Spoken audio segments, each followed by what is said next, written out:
I didn't expect to be holding a velvet ring box in one hand and a printed receipt for a hotel suite in the other, while my wife laughed at a table 10 feet away, flirting like I didn't exist. You ever feel like you're not the main character in your own life anymore? That's how it started. I didn't find the texts on her phone. I didn't catch her sneaking in late. I didn't even overhear anything suspicious. No, what tipped me off was the dry cleaning. A blouse I'd never seen. Bright maroon, low cut, still tagged. I asked her what it was for, and she said, an executive brunch thing. For work. Boring. Except I knew her company was closed on Sundays. She left that morning with too much perfume and not enough guilt. So I followed her. Pathetic, I know. I sat in my car across the street, hands sweating on the wheel, watching her walk into a boutique hotel I'd never been to, with a man in a gray coat and zero hesitation. I drove home, sat on the couch, didn't cry, didn't scream. I opened the box with the new ring. I had planned to give it to her next weekend on the trip she said she was too busy for. Instead, I made a different plan. A reservation. Same hotel. Same restaurant. Same hour. I even called ahead to request the table directly across from theirs. I made sure she'd see me. I made sure she'd have to look me in the eyes. And when the night came, I showed up in the same blue jacket I wore on our wedding day. Petty? Probably. But I needed her to remember something. She arrived with him. Laughing. God, the laughing. She didn't even flinch when she saw me. Just narrowed her eyes like I was ruining a movie she'd already seen. So I waited. I let them order. Then I stood, walked over, and placed the box on their table like I was delivering dessert. She stared at it like it might explode. Don't worry, I said. It's not what you think. I'm not proposing. And then I opened it, and what was inside made the entire restaurant gasp. Because it wasn't just the ring. It was a secret I'd kept for months, and it was about him. The look on her face when she saw it? Let's just say, whatever she thought was going to happen that night. This wasn't it. And what happened next? Oh, it burned everything down. The moment that box opened, everything changed. There it was, not just the ring I'd spent 3 paychecks customizing, but a small folded photo underneath it. A printed frame from the hotel's own security footage. Time-stamped. Clear as day. Her walking into that boutique suite with her so-called business mentor, who now looked like he wanted to crawl under the table. I had called ahead, requested it, paid for it. I want proof, I told the front desk. For personal closure. They obliged. She sat there frozen, jaw clenched, but trying to act like she wasn't cornered. But her eyes gave her away. That sharp, silent panic. And Damien. Yeah, his name turned out to be Damien, like some bad soap opera villain. He reached for the photo like he could erase it from existence. I slapped his hand away. I actually slapped his hand. Me. A guy who once apologized for sneezing too loudly at her yoga class. The restaurant had gone dead quiet. Some people stared. A waiter started to approach, but stopped when he saw my hands trembling. I looked at her and asked, how long? And she gave me that sigh. That practiced, exhausted sigh women give when they're so done with you. Does it matter? She said. And I swear my heart stopped. I had 1,000 things I wanted to yell. I had entire speeches ready. But all I managed was, it mattered enough to make me hate myself for loving you. I turned to leave. I really did. But then she said something I didn't expect. Something that turned my rage into confusion and confusion into dread. She said, you don't understand what's happening, do you? And that's when Damien, her Damien, looked just as confused as I did. Which meant it wasn't about him either. Not entirely. And that's when I realized I wasn't the only one being played. Whatever this was, it ran deeper. Much deeper. And I was about to find out just how far down the betrayal went. Because she wasn't just cheating on me. She was setting something up. Something I hadn't even begun to piece together. I should have walked away. Instead, I followed her out of that restaurant. And I wish I never had. I followed her without knowing why. Maybe I thought she owed me an explanation. Maybe I still wanted to believe there was a version of this where she broke down crying, admitted she'd made a mistake, and we could pretend like all this pain had a purpose. But that's not what happened. She didn't cry. She didn't even look surprised to see me tailing her through the alley behind the restaurant. She just turned, slowly, like she expected me. Like I was exactly where I was supposed to be. You shouldn't have come, she said. That's when it hit me. She wasn't scared. She wasn't caught. She was in control. And that terrified me more than anything. What is going on, Tessa? I asked, my voice cracking. I must have sounded pathetic. This guy in dress shoes wobbling on uneven pavement, holding a velvet box like it was still relevant. She looked me dead in the eyes and said, "This isn't about love, Matthew. It never was." I swear, I felt my legs give out just a little. "Then what was it about?" I asked. "For years. What the hell did I even mean to you?" She took a step closer, lowered her voice, and said something I'll never forget. "You were safe. You were easy. You were a cover." I blinked, trying to process. A cover for what? That's when the door behind her opened, and a man stepped out. Not Damien. Not some other secret boyfriend. A guy in a dark jacket, built like security. But he didn't look surprised to see me either. Tessa didn't flinch. In fact, she gave him the slightest nod, like everything was going exactly according to plan. And the man? He just said, "Is this him?" Tessa glanced at me like I was a broken lamp she no longer needed. "Yeah, that's him. That's the husband." I started backing up. "The hell is this?" I asked. "What the hell is this, Tessa?" "You're going to want to leave now," she said coldly. "Walk away, Matthew. You don't want to be involved in this." And that was the first time I felt truly afraid. Not just hurt. Not just betrayed. Afraid. Because I had walked into something bigger than infidelity. Something I didn't understand. And I realized the cheating was just the surface. The ring, the restaurant, Damien, all of it was bait. She wanted me there. She knew I'd follow her. And whatever this was, it was just beginning. I should have run. I know that now. Every instinct in my body was screaming at me to turn around, get in my car, and disappear. But I didn't. I stood there, paralyzed, like some broken puppet, while this stranger, this human refrigerator in a black jacket, looked me over like I was merchandise. "You have the documents?" he asked Tessa. "Documents?" "My wife." "No, my stranger of a wife," nodded and reached into her purse. I couldn't believe what I was seeing. She didn't hesitate. She pulled out a sealed envelope, thick and stamped, and handed it over like it was nothing. "Everything you asked for," she said. I opened my mouth to speak, but nothing came out. That's when the man looked at me and gave a half smile. Not friendly, not hostile, just neutral, like I was a package being transferred. "He doesn't know," the man said. Tessa shrugged. "Doesn't need to." She looked at me like I was a minor inconvenience, like I was a speed bump she had graciously driven over for the last 4 years. "What is this?" I finally managed to say. "What documents?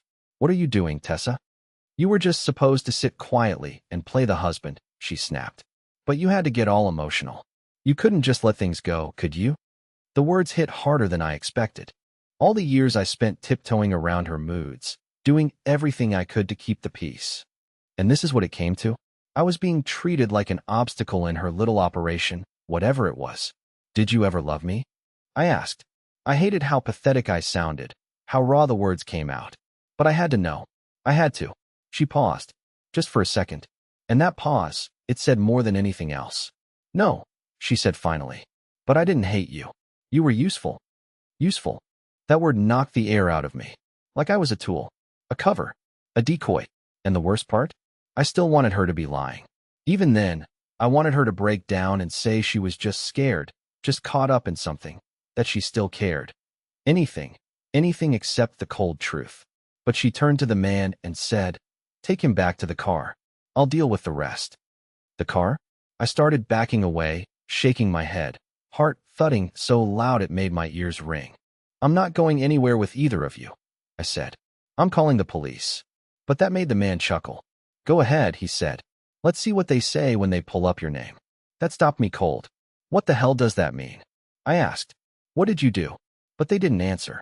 Tessa just turned her back to me and walked back into the hotel like none of this mattered. Like I didn't matter. And that was when I realized she hadn't just betrayed me emotionally or physically. She'd framed me for something. And if I didn't figure it out fast, I was going to lose a lot more than just a marriage. I drove home in silence. I didn't even turn on the radio.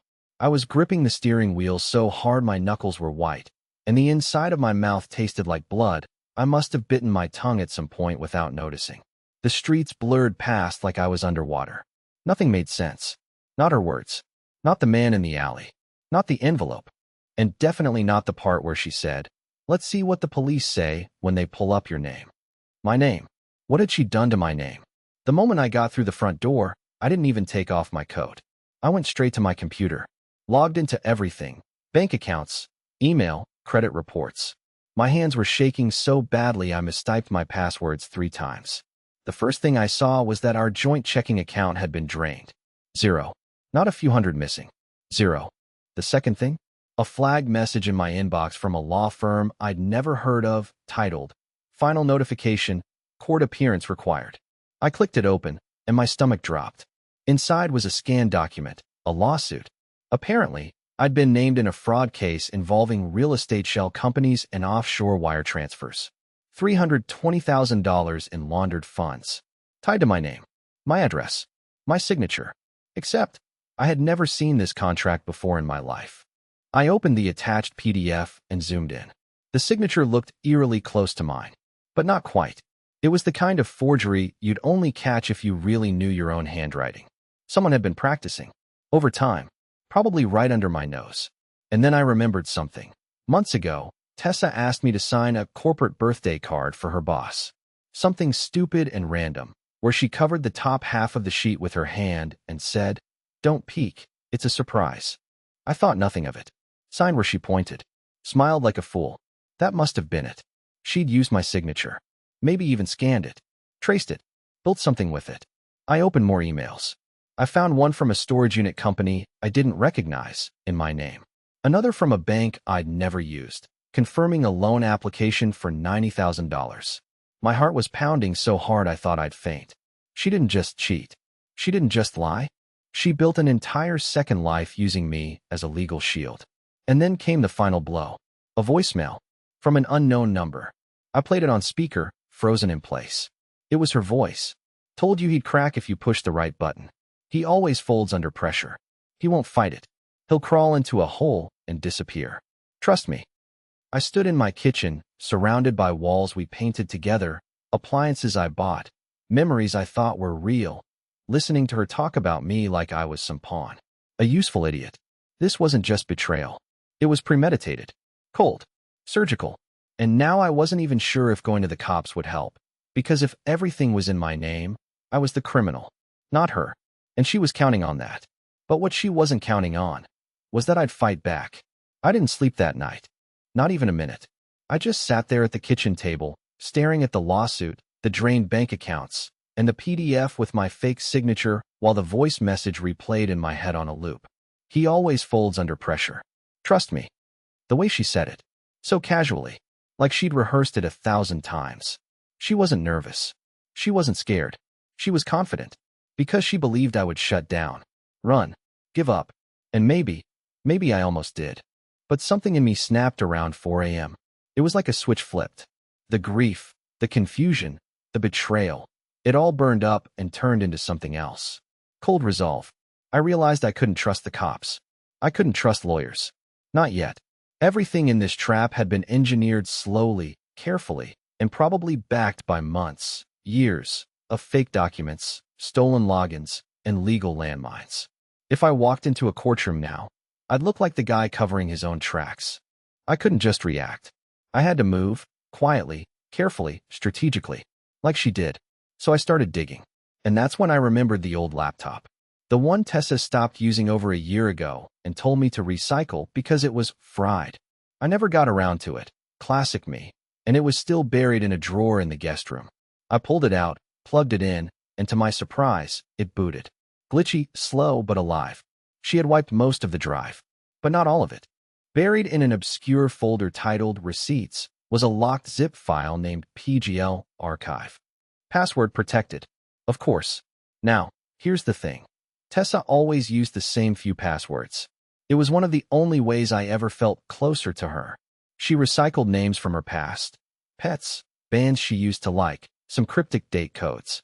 I spent an hour trying combinations, and finally, on guest number 17, the archive opened. Inside was everything. Scans of wire transfers. A list of accounts with fake names, my name. A spreadsheet labeled Exit Plan that detailed her timeline for leaving me, step by step. She had notes like, Matt starts asking questions, delay with intimacy, and begins separating finances Jan, use emotional angle. I felt sick. She had built a timeline of my slow collapse like she was managing a project. And at the bottom of the folder, a photo. Not of her, not of Damien. Of her and the man from the alley. The security guy. Only this time, they were on a boat. Smiling. Arm in arm. Not security. Not business. He wasn't her backup plan. He was her partner. But what caught my attention most was the background. The boat was docked near a private island resort. I recognized it instantly. Because I was the one who showed it to her 2 years ago. I said it was my dream to go there someday, once we had the money. Once we made it. She took that dream and used it for her escape. The worst part? The photo was dated 3 weeks ago. She'd already been with him. Already celebrated. Before I even knew what was happening, she was already on the other side of it. Relaxed. Planning her life without me. But now I had the archive. I had the timeline. And I had the leverage she never expected me to find. By morning, I was no longer the same man who had walked into that restaurant holding a ring. Something in me had calcified overnight. Whatever was left of the love I had for Tessa had been burned out, atomized by the sheer scale of what she'd done. This wasn't just a betrayal. It was a campaign. A slow, silent, meticulous campaign to erase me from my own life, while keeping me docile enough not to notice until it was too late. And maybe it was too late. Maybe I couldn't stop her from what she'd already set in motion. But I could still interrupt it. And that's exactly what I intended to do. The first thing I did was copy the entire contents of that archive to an encrypted cloud drive under a fake alias. Then I created a second copy on a USB stick and left it with someone I trusted, my older cousin, Ezra. He's not exactly Mr. Law-abiding citizen, but he's smart, and more importantly, he's paranoid. If something ever happened to me, I needed someone who wouldn't hesitate to open the floodgates. He didn't ask many questions. He saw my face, pale and twitching, and said, "Whoever she is, she messed with the wrong guy." Next, I reached out to someone I never thought I'd speak to again, Laura, my ex-girlfriend from years ago. We hadn't talked in ages, but she worked as a legal assistant for a firm that dealt with financial crimes. I didn't give her details. I just asked if she could take a look at something hypothetical for me. Within an hour, she called me back. "Matt," she said, her voice tight. "If this is real, your wife's not just stealing. She's laundering money. She's using you as a financial proxy.